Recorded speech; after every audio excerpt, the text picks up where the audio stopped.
Susan Smith, Union, South Carolina, convicted 1995. On the night of October 25, 1994, a young mother named Susan Smith appeared before television cameras in the small town of Union, South Carolina, and delivered one of the most watched, most discussed, and ultimately most dishonest performances in the history of American crime. Her face was contorted with grief. Her voice broke on every sentence. She begged, directly into the cameras, directly into the living rooms of millions of watching Americans, for the return of her two sons. "I don't know who you are or why you've taken my children," she sobbed, "but please, for the love of God, bring my children back to me." A nation believed her. A nation wept with her. And a nation had no idea that as she stood before those cameras, her sons Michael, 3 years old, and Alex, 14 months old, were already dead. They had been dead since she put them there. The story she told investigators was detailed and immediate. She had been stopped at a red light, she said. A black man had forced his way into her car, at gunpoint. He ordered her out. He drove away with her children still strapped into their car seats in the back. The description she provided was vague enough to be useless, but the accusation itself was specific enough to ignite a manhunt. The FBI was called in. For 9 days, the case dominated national headlines. The faces of Michael and Alex appeared on every broadcast. Yellow ribbons were tied to trees across Union County. Prayer vigils filled local churches. The entire country mobilized behind a woman it believed was a victim. The investigators, meanwhile, were noticing things the cameras could not. Susan's description of the alleged carjacker never became more detailed, no matter how many times she was asked. In private interviews with detectives, her emotional state shifted in ways that experienced investigators found deeply inconsistent. Composure where there should have been panic, deflection where there should have been urgency. She failed multiple polygraph examinations, and the geography of her story had a problem. The red light she described existed at an intersection that led, in one direction, only toward a dead end at the edge of John D. Long Lake. Detectives began digging into her personal life. What they found was a motive as cold and deliberate as anything they had encountered. Susan was involved in a secret affair with a wealthy local man named Tom Findley. Findley had recently ended the relationship. His letter to her, recovered during the investigation, was explicit. He cared for her, he wrote, but he was not ready for the responsibility of a ready-made family. He did not want her children. That letter had arrived 9 days before Michael and Alex disappeared. On the 9th day of the search, Union County Sheriff Howard Wells sat down with Susan Smith and told her, quietly and directly, "We know there was no carjacker." The facade came apart. Susan Smith confessed. There had been no black man. There had been no carjacking. The account she had given, the account that had triggered a nationwide manhunt and implanted a false racial stereotype into the national imagination, was a fabrication constructed to conceal an act she had committed herself. On the night of October 25th, she had driven her two sons to the edge of John D. Long Lake.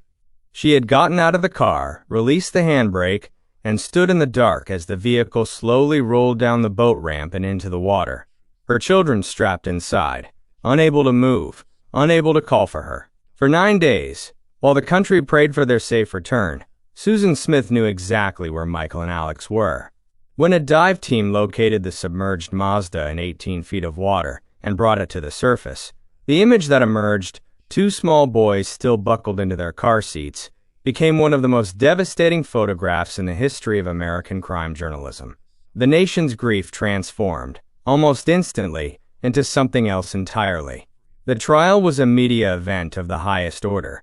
Prosecutors sought the death penalty, arguing that Susan Smith was a calculating, narcissistic killer who had committed murder to clear the path to a wealthier, unencumbered life. The defense presented a different portrait of a woman whose life had been marked by trauma, depression, a teenage suicide attempt, and years of sexual abuse at the hands of her stepfather.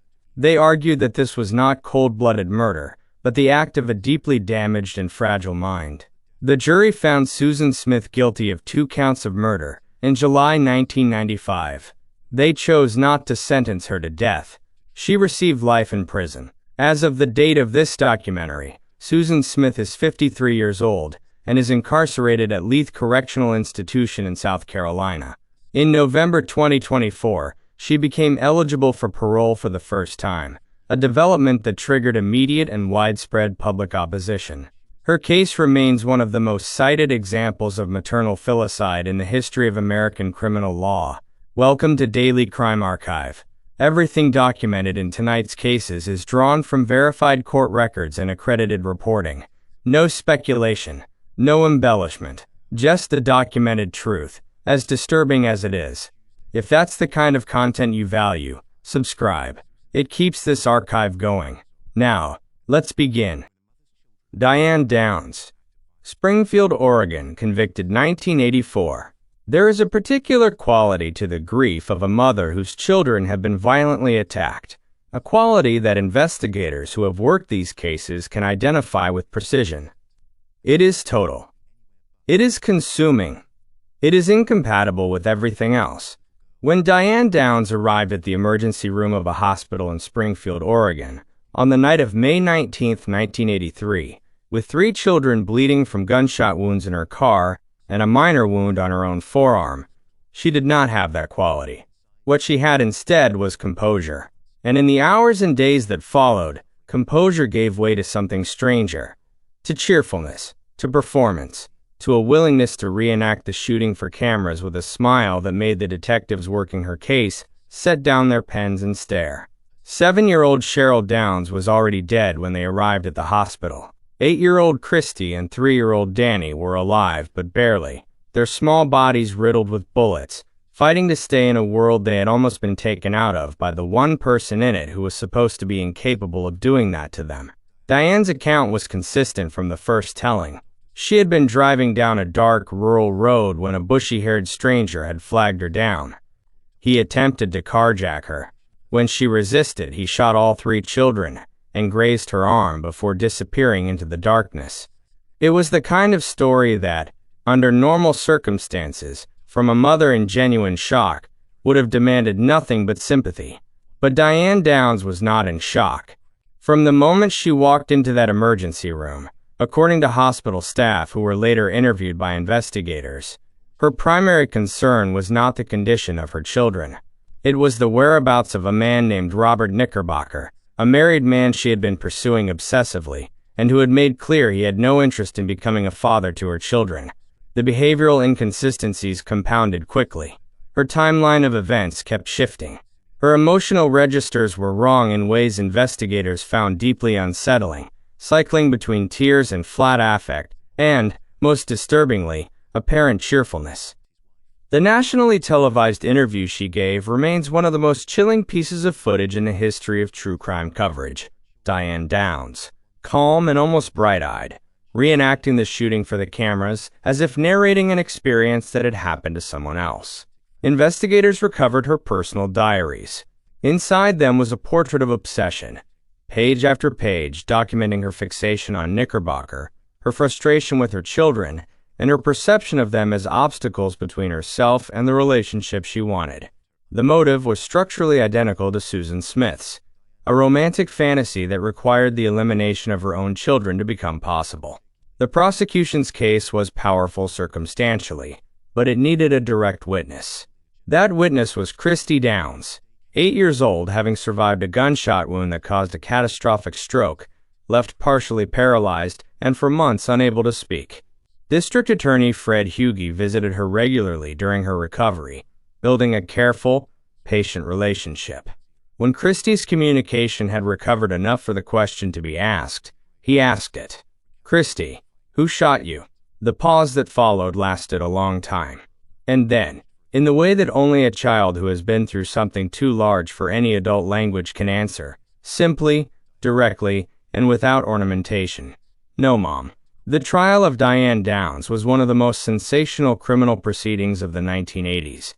Christy testified, small and visibly fragile, but composed in a way that drew the courtroom into absolute silence, recounting what she had seen her mother do.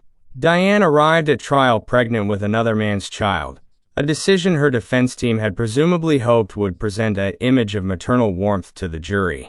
The jury was not persuaded. In June 1984, Diane Downs was convicted of 1 count of murder, 2 counts of attempted murder, and related charges.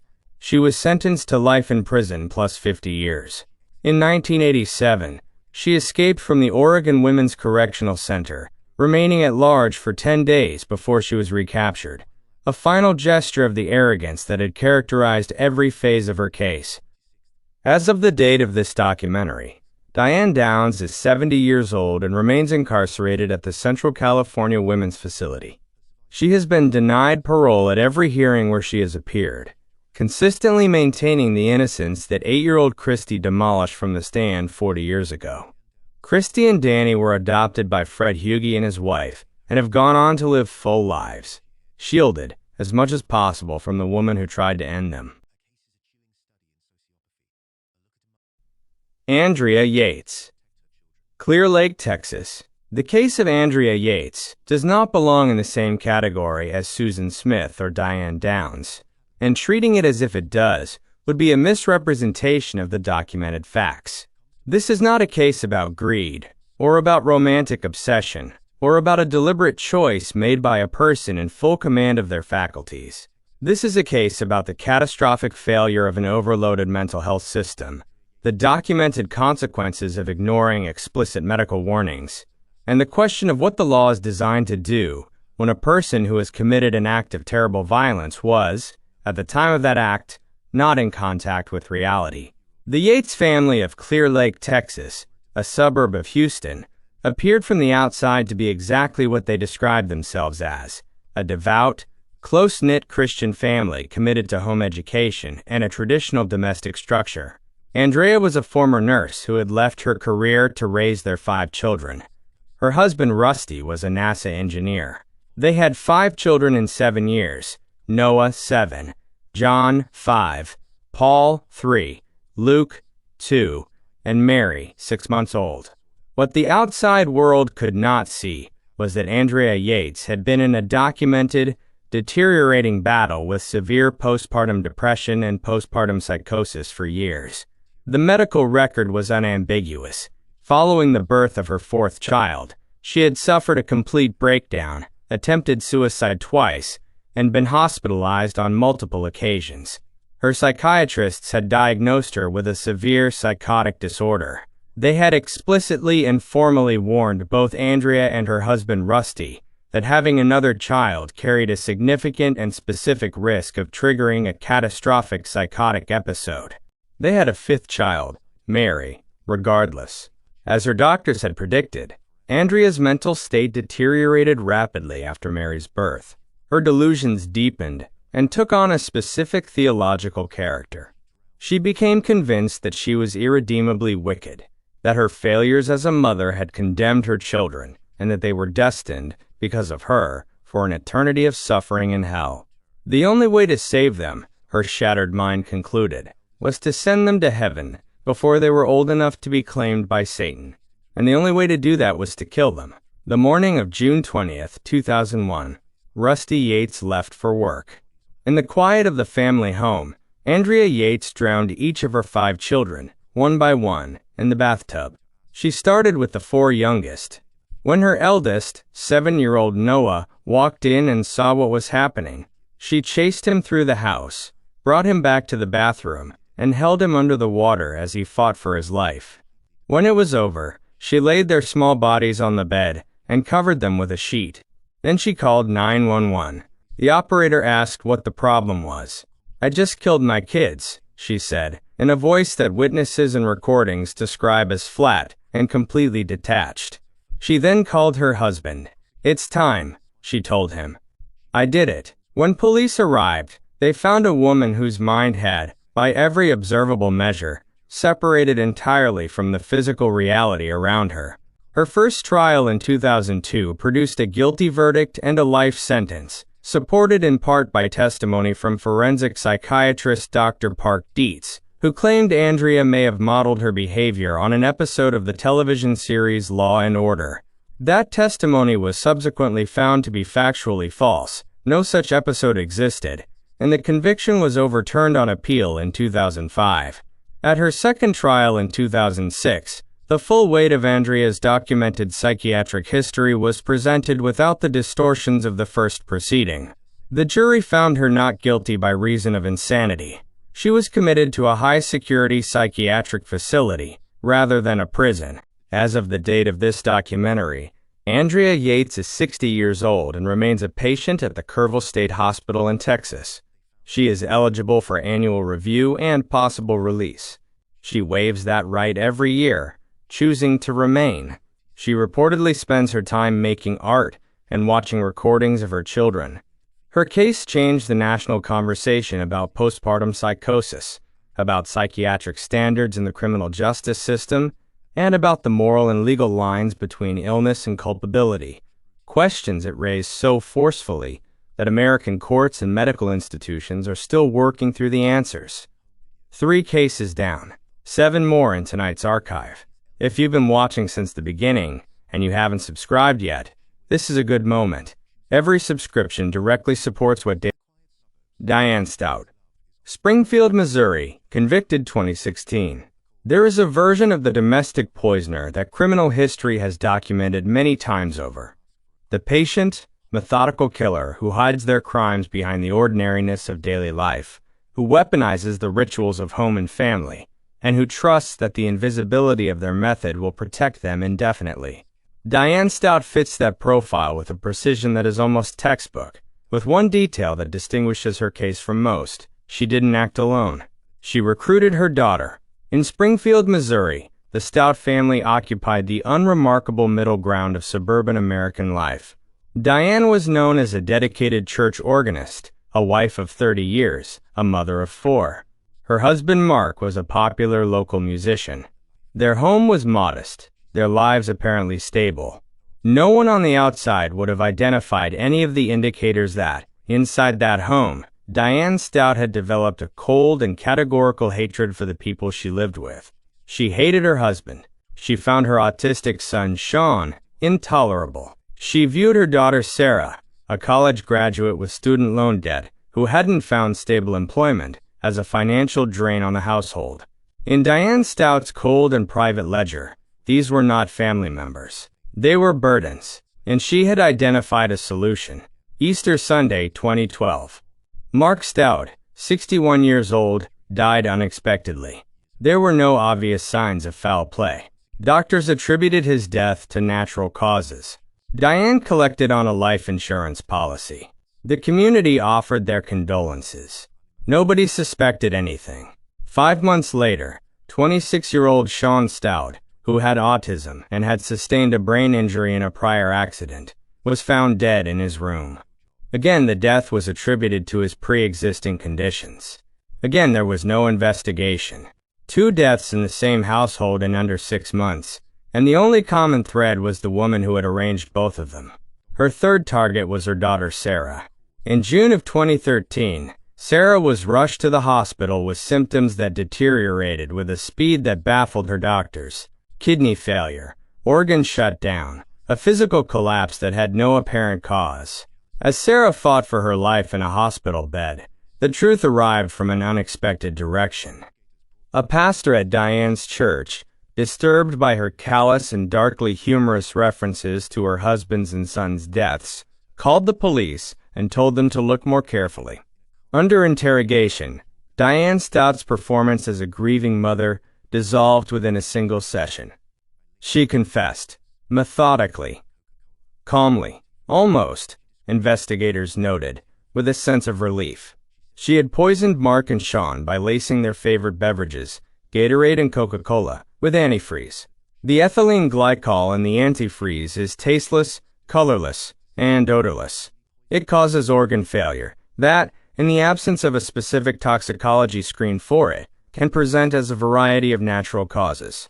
She had been poisoning Sarah in the same way for 4 days by the time investigators intervened. Her stated motives, delivered without apparent emotion, were as follows. She had hated her husband's guts. Her son was, in her words, worse than a pest. Her daughter owed too much money and wouldn't get a job. She wanted to be free of all of them. The most disturbing revelation was still to come. As Diane confessed, she named an accomplice. That accomplice was Rachel Staudte, her 22-year-old daughter, who she described as her favorite. Rachel had known about the murders of her father and brother. She had helped plan Sean's killing. She was actively participating in the ongoing poisoning of her sister Sarah. Rachel was brought in separately. She confirmed everything. Police found Diane's personal diary during the search of the home.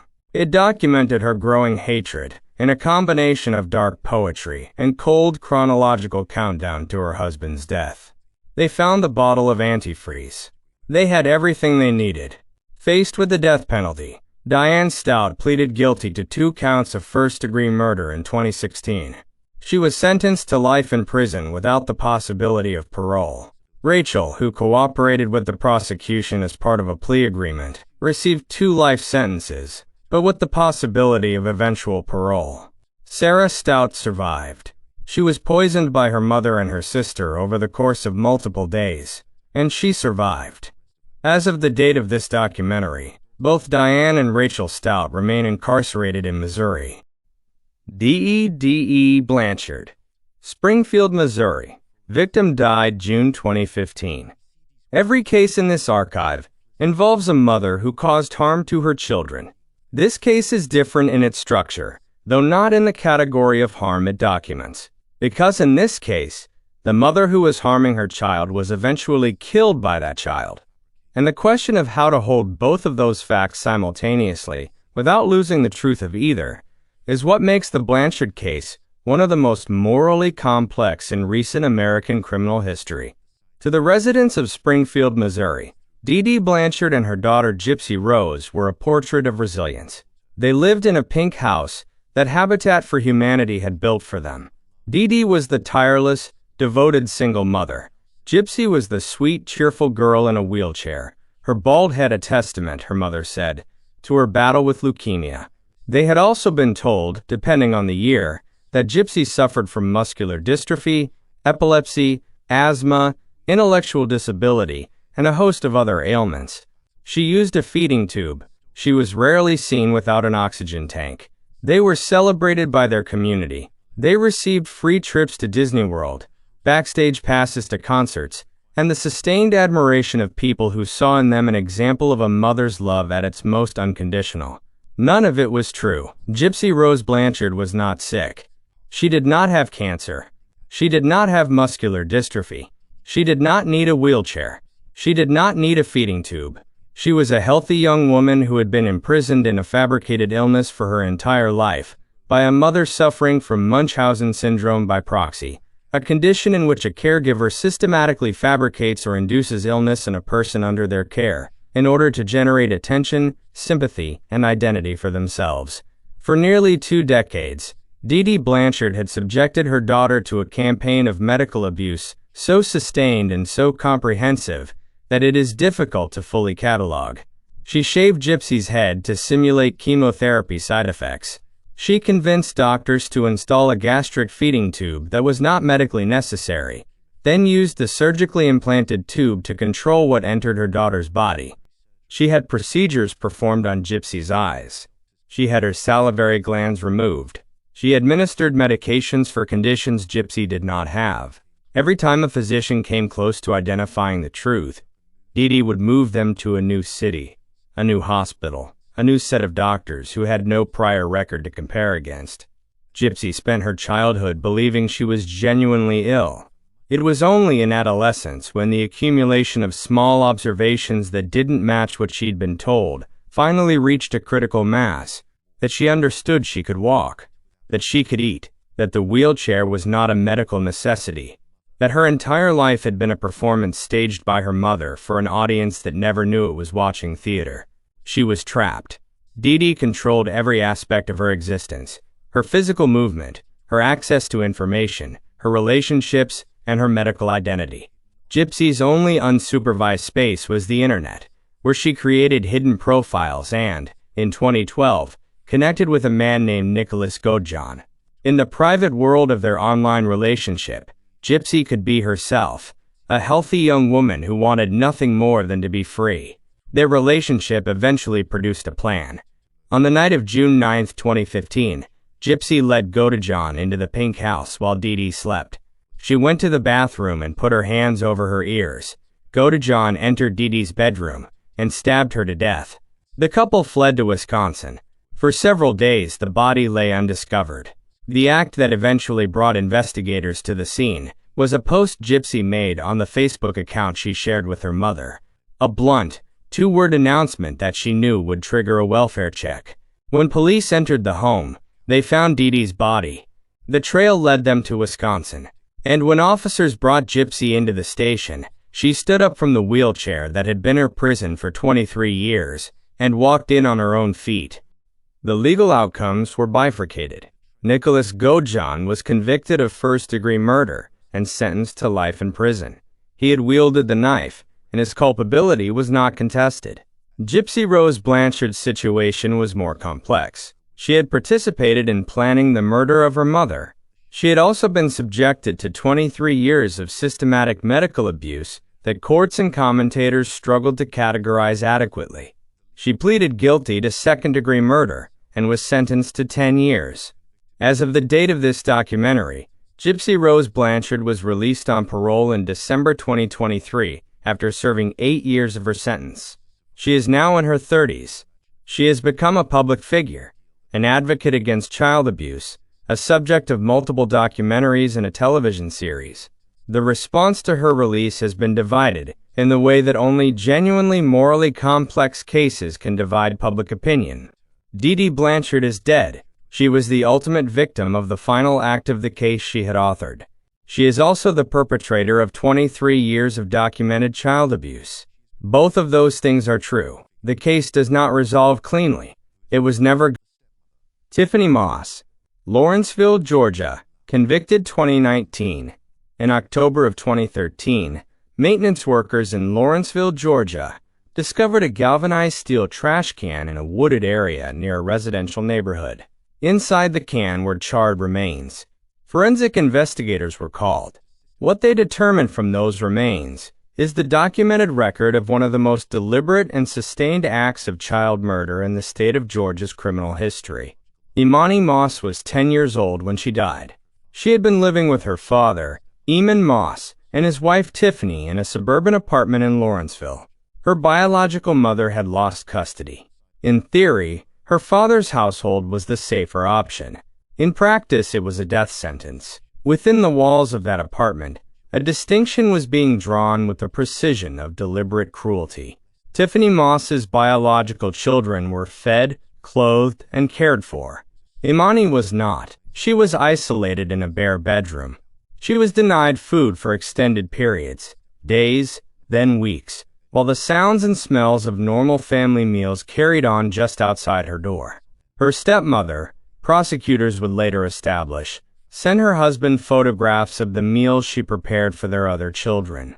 The motive, as the prosecution laid it out, was a grievance. Tiffany Moss had previously been convicted of child cruelty charges, a conviction that had cost her a job as a preschool teacher.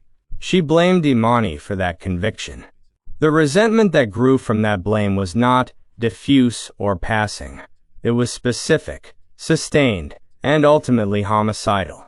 By October 2013, Imani's body had been deprived of adequate nutrition for so long that it could no longer sustain itself. She died. She weighed 32 pounds, the average weight of a 3-year-old.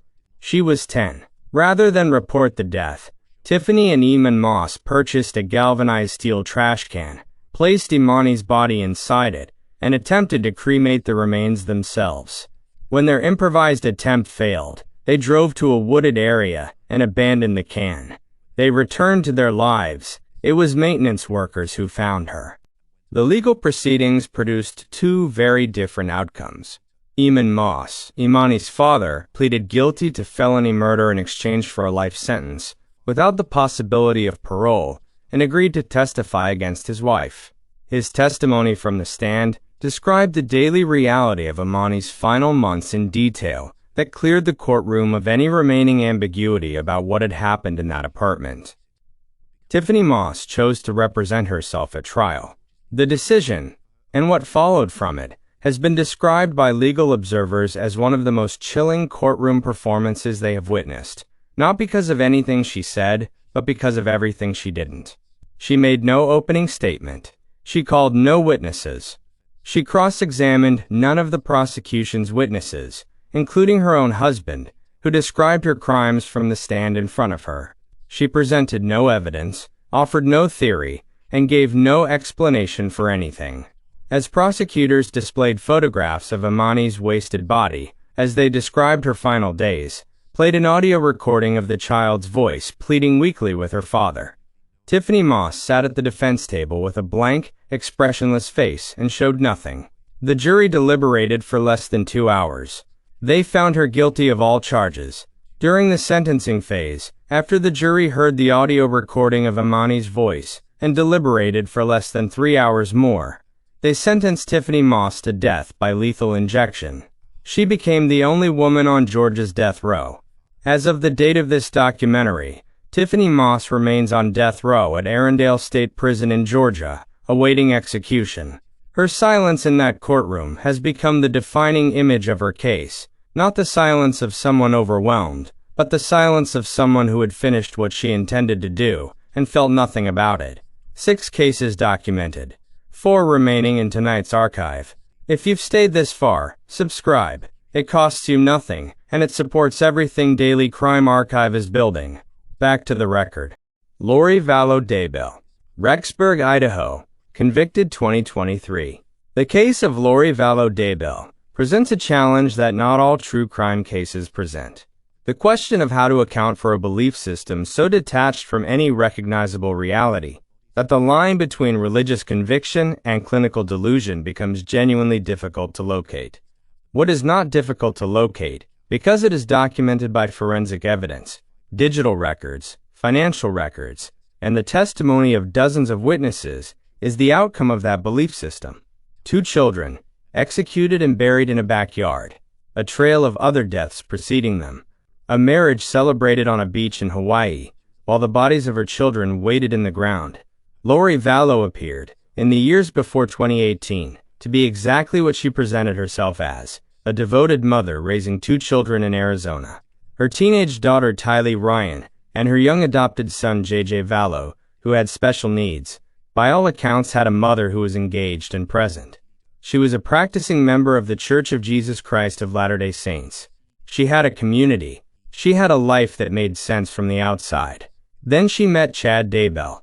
Daybell was a former cemetery groundskeeper who had self-published a series of apocalyptic novels and had, around those novels, assembled a small but devoted following that believed him to be a genuine prophet, with the ability to perceive the spiritual state of living people. The theology he preached was fringe, even within the landscape of heterodox religious belief. He taught that human bodies could be possessed by dark spiritual entities, which he called zombies, and that when this occurred, the possessed person's original spirit was trapped. The righteous intervention, in his framework, was to destroy the possessed body in order to free the spirit. As Lori Vallow and Chad Daybell's affair intensified through 2018 and 2019, the people they identified as obstacles to their relationship began to die. In July 2019, Lori's 4th husband Charles Vallow was shot and killed by her brother Alex Cox, who claimed self-defense. The case was initially closed. 3 months later, Chad Daybell's wife of nearly 30 years, Tammy, died in her sleep. No autopsy was performed. Her death was ruled natural. With both spouses gone, Lori and Chad were free to be together. What remained were Lori's children. In September 2019, Lori relocated Tylee and JJ to Rexburg, Idaho, to be near Chad.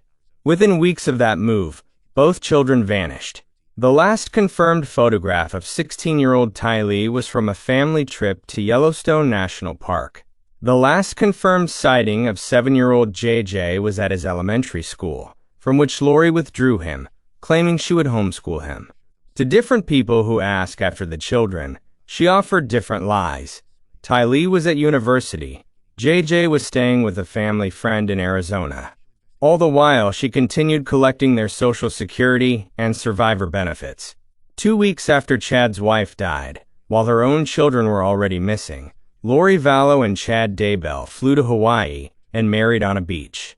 Photographs from the wedding show them laughing, embracing, celebrating.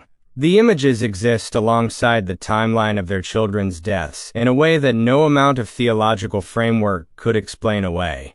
JJ's grandparents filed a welfare check in November 2019. The case exploded into national coverage. Even under a court order to produce the children, Lori refused. She was eventually arrested in Hawaii. She and Chad maintained their silence. On June 9, 2020, investigators acting on cell phone data obtained from Lori's deceased brother excavated Chad Daybell's backyard property in Rexburg. What they found ended the last possibility that the children were somewhere else, living under different names, building toward a reunion that would explain everything. Tylee's body had been dismembered, burned, and placed in a container in a pet burial area of the property.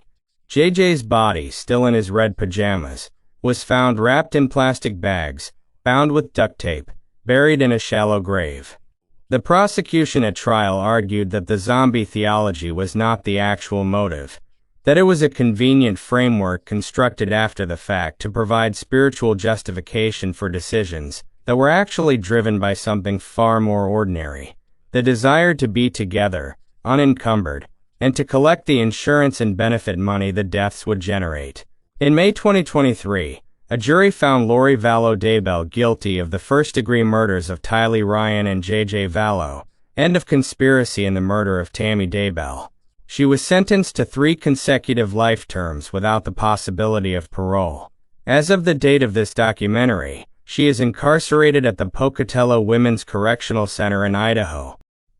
Lacey Spears, Scotchtown, New York, convicted 2015. The internet made Lacey Spears' crimes possible in a way they would not have been in an earlier era. It also made them documentable, in a way that provided investigators with a body of evidence that would have taken years to assemble through conventional means.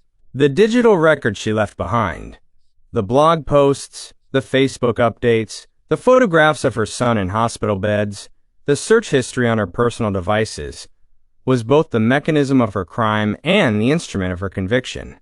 To the thousands of people who followed Garnett's journey, a blog Lacey Spears maintained from her son's birth, she was the embodiment of maternal sacrifice. Garnett was perpetually, mysteriously sick. Ear infections, digestive problems, seizures, failure to thrive. He was a small, frail boy whose photograph in a hospital bed, attached to monitoring equipment, appeared on her feed with a regularity that generated a sustained outpouring of sympathy, prayers, and financial donations. Lacey documented each crisis, each hospitalization, each terrifying night, with an attention to detail that her followers found deeply moving. They had no way of knowing that the person making Garnett sick was the person documenting his illness. From before Garnett could speak, Lacey Spears had been systematically fabricating a medical history for him, inventing symptoms, presenting those symptoms to a succession of physicians, and using the combination of genuine parental distress and medical authority to extract procedures and devices that she then used as tools. The gastric feeding tube she eventually convinced doctors to surgically implant was the most critical of these. It gave her direct, unsupervised access to her son's internal organs. Lacey Spears killed her son with salt. For years, she had been introducing toxic concentrations of sodium chloride into his body through the feeding tube, causing the seizures, the organ distress, the mysterious hospitalizations that populated her blog and sustained the sympathetic narrative she had built her identity around. The sodium poisoning was the source of Garnett's symptoms. His mother was his illness. January 2014. Garnett was admitted to a hospital in Nyack, New York. His sodium levels, already chronically elevated from years of poisoning, skyrocketed to a concentration that physicians described as essentially unsurvivable. As the medical team worked to stabilize him, his condition continued to deteriorate in patterns that didn't match any natural disease process. The hospital installed a hidden surveillance camera in his room. The footage showed Lacey Spears taking her son, along with his feeding tube equipment, into the room's private, unmonitored bathroom. She did this twice. Each time she emerged, Garnett's condition rapidly and catastrophically worsened, his body convulsing. his brain progressively damaged by the sodium flooding his system. On January 23, 2014, 5-year-old Garnett Spears was declared brain dead. His mother had poisoned him to death for the currency of online sympathy. The investigation that followed uncovered an archive of evidence that was comprehensive to a degree that investigators described as rare. Feeding bags recovered from her home contained extreme concentrations of sodium. Multiple feeding tubes were found, one of which had been used for home poisoning. Her internet search history, recovered from both her computer and her phone, contained dozens of queries. Dangers of high sodium in children. Sodium poisoning. What causes seizures in toddlers? She had researched the mechanism and effects of her chosen method of murder in detail, while simultaneously presenting herself online as a baffled and frightened mother. The investigation also dismantled the personal mythology she had constructed around Garnett's origins. She had told people that his father was a police officer named Blake, who had died in a car accident. His actual father, Chris Hill, very much alive, had been trying for years to be part of his son's life, and had been methodically blocked at every turn. In 2015, Lacey Spears was convicted of second-degree murder. The judge, in his sentencing remarks, chose a formulation that has been widely cited in subsequent legal and medical literature. Instead of nurturing and protecting a beautiful child, you subjected him to 5 years of torment and pain. She was sentenced to 20 years to life. As of the date of this documentary, Lacey Spears is incarcerated at the Bedford Hills Correctional Facility for Women in New York. Her case is cited routinely in medical and legal contexts as a landmark example of Munchausen syndrome by proxy, facilitated and amplified by social media, a uniquely modern form of an ancient crime. Casey Anthony, Orlando, Florida. Acquitted of murder 2011. Not every case in this archive ends with a conviction. The Casey Anthony case is documented here, not because a jury found her guilty, they did not, but because the disappearance and death of 2-year-old Kaylee Anthony in 2008, and the investigation and trial that followed, produced one of the most consequential criminal proceedings in American legal history. The verdict remains, for millions of people who followed the case, one of the most contested outcomes in modern jurisprudence. Kaylee Anthony is documented here because she existed, because she died, and because the facts of what happened to her remain, in the formal legal record, unresolved. In June of 2008, 2-year-old Kaylee Anthony vanished from her family's home in Orlando, Florida. The first person to raise alarm publicly was not her mother, 22-year-old Casey Anthony. It was her grandmother, Cindy, who had been trying for a month to locate her granddaughter. For 31 days, Casey had deflected, evaded, and invented. She was at work. Kaylee was with a nanny named Zenaida Fernandez Gonzalez, a name that investigators discovered belonged to a real person who had no connection to the family and had never met Casey Anthony or her daughter. The house of cards collapsed on July 15, 2008, when Cindy Anthony located her daughter's abandoned car and was hit, before she even opened the door, by a smell she immediately recognized as the smell of death. Her 911 call, recorded and subsequently broadcast nationally, described it with the unguarded directness of someone in genuine shock. "There's something wrong. I found my daughter's car today, and it smelled like there's been a dead body in the damn car." Casey was brought in for questioning. Her lies escalated in complexity and volume, rather than resolving.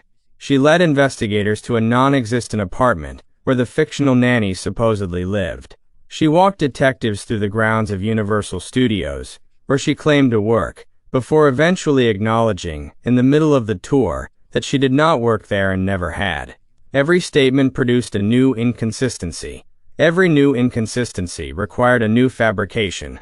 Forensic analysis of the trunk of her car detected evidence of human decomposition, elevated levels of chloroform, and a single hair with characteristics consistent with post-mortem root banding, a physical change that occurs in hair after death. The investigation became a homicide investigation. In December 2008, a utility worker discovered skeletal remains in a wooded area less than half a mile from the Anthony family home. Dental records confirmed they belonged to Kaylee. Duct tape was found in proximity to the skull. The trial of Casey Anthony in 2011 drew the kind of national attention that American courts had not seen since the O.J. Simpson proceedings. The prosecution's theory was direct. Casey Anthony had used chloroform to render Kaylee unconscious, suffocated her with duct tape, kept the body in her car trunk for several days, then disposed of it in the woods. The motive, they argued, was her documented desire for a life unencumbered by the responsibilities of motherhood, a desire evidenced by her behavior in the 31 days between her daughter's disappearance and her mother's 911 call. The defense, led by Jose Baez, presented a counter-narrative in their opening statement that redirected the entire trajectory of the trial. Kaylee had not been murdered, they claimed, but had accidentally drowned in the family pool, and a panicked Casey, conditioned by years of alleged sexual abuse by her father George Anthony to conceal and compartmentalize family secrets, had allowed a cover-up to proceed rather than reporting the accident. The sexual abuse allegation was never substantiated with evidence. After deliberating for less than 11 hours, the jury returned a verdict of not guilty on all charges of murder, aggravated manslaughter, and aggravated child abuse. Casey Anthony was convicted only on 4 counts of providing false information to law enforcement. Due to time served, she was released from custody within days of the verdict. As of the date of this documentary, Casey Anthony lives a private life in South Florida. Kaylee Anthony was 2 years old. She was found in a plastic bag in a wooded swamp. Duct tape was found near her skull. The legal system did not determine who put her there. The documented facts of the case have never changed. Megan Huntsman, Pleasant Grove, Utah, convicted 2014. The final case in tonight's archive is perhaps the most difficult to place within any conventional framework of motive or psychology. Not because the facts are contested, but because the scale and duration of what Megan Huntsman did, and the circumstances under which she did it, produce a dissonance that the mind resists resolving. This is not a case of a single act in a single moment of crisis. It is a case of a repeated, private ritual of birth and death carried out over a decade in a small house in a quiet community where nothing appeared to be wrong. In Pleasant Grove, Utah, Megan Huntsman was an unremarkable presence in an unremarkable neighborhood. She was a wife, a mother to 3 school-age daughters, and had a known history of substance abuse problems. Neighbors knew she drank too much. Nobody knew anything else. For 10 years, from 1996 to 2006, the garage of her family home served as a private cemetery. April 12, 2014. Darren West, Megan Huntsman's estranged husband, recently released from federal prison on drug charges, was clearing out the garage of the home they had once shared. In the accumulated clutter of years, he found a small cardboard box, taped shut. He opened it. Inside, wrapped in a towel and a plastic bag, was the preserved body of a newborn infant. He called the police. When investigators arrived and began working systematically through the garage, they found more boxes. And then more. By the time the search was complete, they had recovered the remains of 7 infants, each in its own sealed container, each hidden in the same space where the family had stored their ordinary domestic surplus for a decade. Megan Huntsman was located and arrested the same day. Her confession, delivered with a calm that investigators found as disturbing as the content, accounted for the full 10-year period. She had given birth to 7 babies in secret between 1996 and 2006. The first, she claimed, had been stillborn. The other 6 she had killed herself, strangling or suffocating each newborn immediately after birth, then wrapping the body, placing it in a box, and returning it to the garage. Her stated motive was practical. She was severely addicted to methamphetamine and alcohol. She did not believe she was capable of caring for additional children. She did not know what else to do. So she killed them. 7 times. Over 10 years, in the same house where her husband and 3 living daughters went about their daily lives. The element of Huntsman's case that generated the most sustained investigative and public disbelief was the concealment. 7 full-term pregnancies, carried to term, in a small home shared with a husband and children. Darren West told investigators he had known his wife had a substance abuse problem and that her weight fluctuated, but that he had had no knowledge of any pregnancies. Whether that account is fully accurate remains, in the formal record, an open question. DNA testing confirmed that all 7 infants were fathered by Darren West. The state of decomposition prevented definitive forensic confirmation of the cause of death in each case, but Huntsman's own confession, combined with the physical evidence, produced a case that went to resolution without a trial. Facing the death penalty, Megan Huntsman pleaded guilty to 6 counts of first-degree murder. At her 2014 sentencing hearing, the judge described her actions as incredibly, utterly, horribly cold, and sentenced her to the maximum available under her plea agreement, a minimum of 30 years to life. She will likely die in prison. During her brief statement at sentencing, she said only, "I'm so sorry." She offered no further explanation. There was none that would have been adequate. As of the date of this documentary, Megan Huntsman is incarcerated at the Utah State Prison.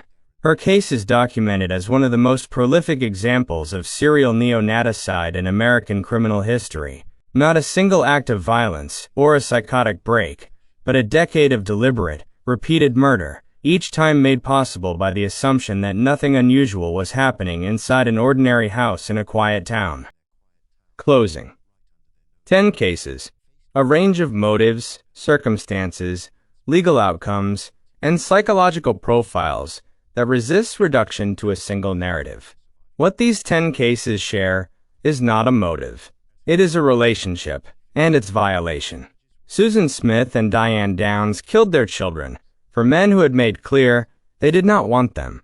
Andrea Yates killed her children inside a psychosis so complete that the world they were living in had ceased to be the world the rest of us inhabit. Diane Staudte poisoned her family because she found them inconvenient and recruited her daughter to help. Blanchard tortured her daughter for 23 years in the pursuit of sympathy and identity, and died by her daughter's hand as a result.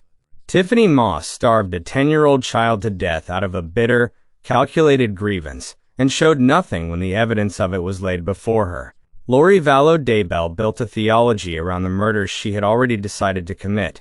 Lacey poisoned her son one spoonful at a time for 5 years, in exchange for likes and donations, and the performance of devoted motherhood. Casey Anthony's case remains legally unresolved. Kaylee Anthony's death does not. Megan Huntsman buried 6 children in boxes in a garage, and lived above them for a decade.